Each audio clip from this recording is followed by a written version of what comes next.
fellow comrades of the revolution. Once again, I bring you greetings on this day, the 18th of May, 2018. This is AMABOCECILIA BINWI, spokesperson for the AGC. Today, I come to address three very important issues. Firstly, let me use this opportunity to salute every Ambazonia for the tremendous job they've been doing for the liberation of our nation, irrespective of how small that may be. You are a determined and a courageous people, willing to have a free homeland, and we salute your bravery and your steadfastness. I want to assure you, Ambalanders, you have a place in Mother Amba because it's the land of your birth. The fact that you have not contributed to my trip to Boya or your name not written down in a particular list does not mean you will not have a home in a free Ambazonia. Your ability to take videos of human rights abuses happening on our territory, melted on our people by this brutal regime, is a great service you are offering your nation. Making a phone call to alert people in different communities for an imminent invasion, I assure you, you are rendering a service to your nation and you have a place in Ambazonia.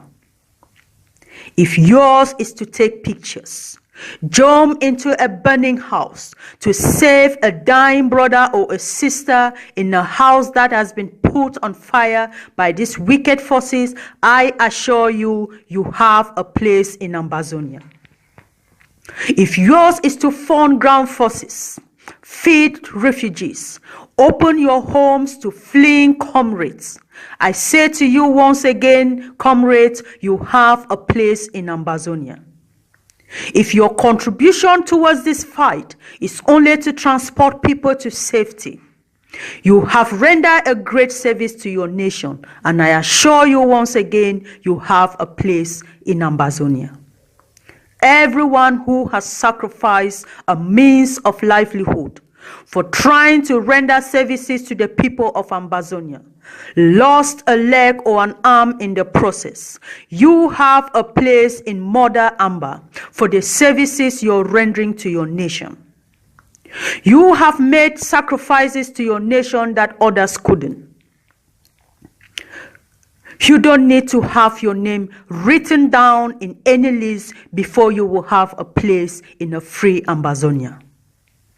Every day you spend standing guard to vulnerable women and children in the forests or in the bushes, you have rendered a great service to the liberation of your homeland.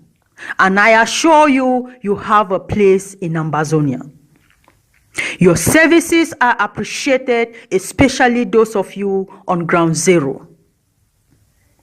However, for those who still sit on the fence and do not know where they belong, even after the razing down of our communities, raping of our mothers and girls, the killing and all form of brutality melted on our people, let your conscience be your judge.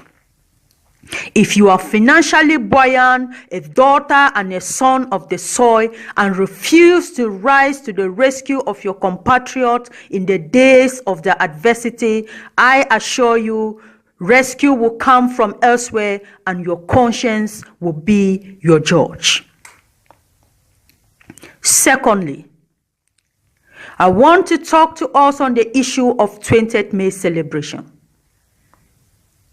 I would like to add my voice very strongly to that of other comrades to call for a complete boycott of 20th May in Ambazonia. Ambalanders, for many years we have been fooled, blinded and caused to follow without asking questions. We were told 20th May was our national day, and to date we celebrate it as such. And the question is, what nation are we celebrating, Ambalanders? the nation of Cameroon or that of Ambazonia? Most importantly, why was it not on the 21st of May or the 19th of May? We have been fooled by this autocratic and brutal regime to celebrate a woman who is inconsequential to the development of our people. Thanks to the uprising of our struggle, many of us got to learn that this particular day is actually the birthday of Ahidjo's wife, Germaine Ahidjo. Ambalanders, that is who we have been celebrating all these years, and never a national day.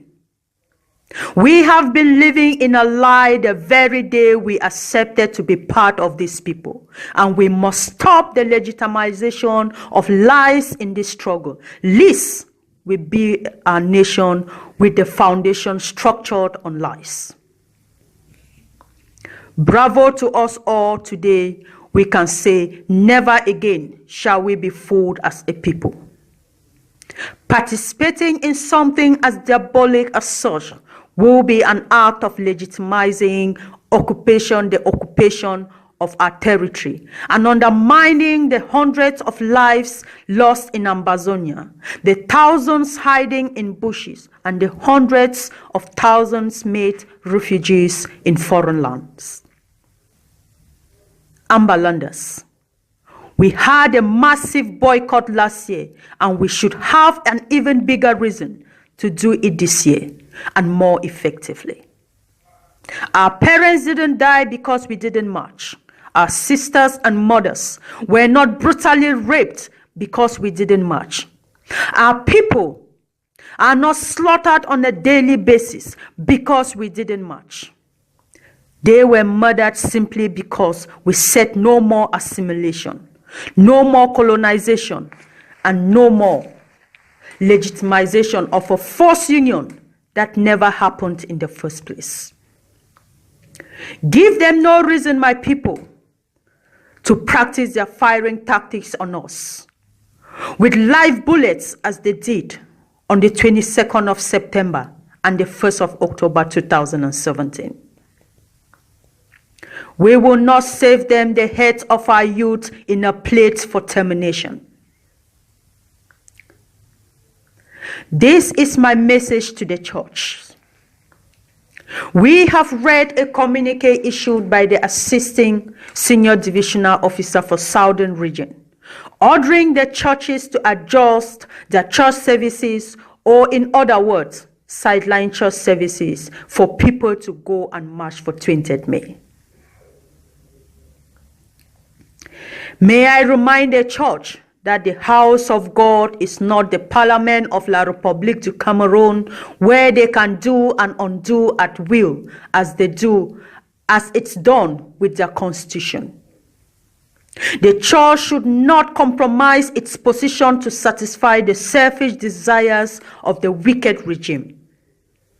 The Bible says, "I shall build my house, and the gates of hell shall not prevail." The church of God should not be infiltrated by the government to satisfy its ambition.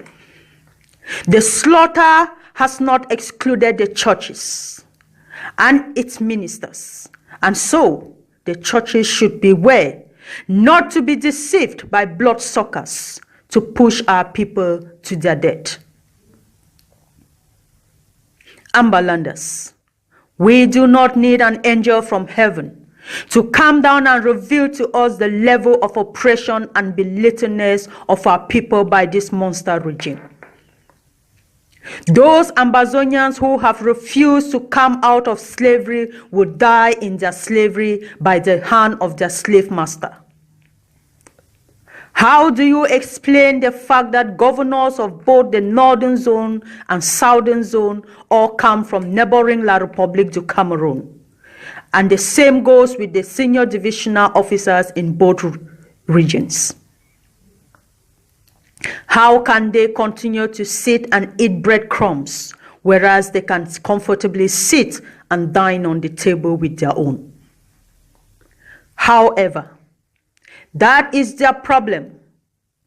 Our major concern is the fact that there wouldn't be any 20th May celebration in Ambazonia. We, the people of Ambazonia, say so, and so shall it be. Ambalanders, in my last message, I mentioned the fact that the Commander-in-Chief of the AGC, Dr. Cho Lucas Ayaba, will over the weekend present a clear-cut program on how we can all meet and work together. On this note, therefore, I wish to invite you all to join him live with our vibrant comrade, Asuluk, on his platform, Southern Cameroon's Leadership Strategy, where he will present to our people a strategic program for a way forward for our liberation quest. And lastly, we owe it a duty to continuously thank our brave soldiers on Ground Zero for their tireless effort to defend our homeland and protect our parents from the brutal regime forces of La République du Cameroon. We, the people of Ambazonians, will forever be grateful to your great services, your steadfastness, and your determination to see the end of occupation in Ambazonia. We thank you for your bravery. We thank you for your tenacity. We thank you for your resilience, and we say we will forever be grateful for the great services you're rendering your nation, that which the international community failed to do, that which some Ambazonians have also refused to do. But you took up the mantle and decided to defend your homeland and defend your mothers. You defended your bloc, and we say thank you for standing up to the block-by-block mechanism. Thank you so much. Long live Ambazonia, short live the struggle. God bless you all.